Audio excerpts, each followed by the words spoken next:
I know you've probably been wondering why some Muslim homes they really feel this heavy and dark and just really, really like low vibration, you know? Like it's not that anybody's really yelling in there, but you still feel it, right? There's this pressure and this silence and almost like you start to realize that what the reason why all of it is really there is because the love that came from that had came with all these fucking conditions. None of this is actually random. None of this is random. How that home feels essentially with that energy, that family, it's that trauma that is passed down.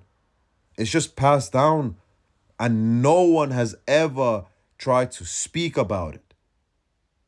They just been allowing it to go and continue and continue and continue on. So a lot of Muslim men, they were raised in homes that, were emotional expression was just seen as being weak, Where if, for example, if you started crying, you would be punished. And if you were too happy and this and that, you're just being told to be quiet. Where essential basic needs of a child were fully ignored. So their nervous system essentially learned from an early age that, you shouldn't feel, you shouldn't ask, don't speak, just survive. That's what the nervous system has learned. So now that they are grown men that actually are married, perhaps even fathers, since their nervous system is trained like that, they still move like that little boy who's trying to not upset anyone.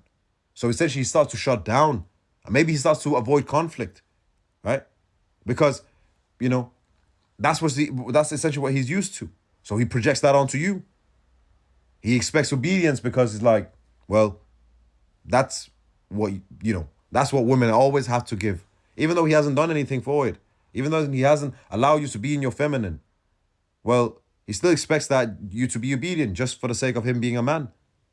And I think the really fucked up part is that many men, they want their wives to love them essentially as a soft mother. Which, okay, cool, compassion and love, but still treating her like the servant that their mom became.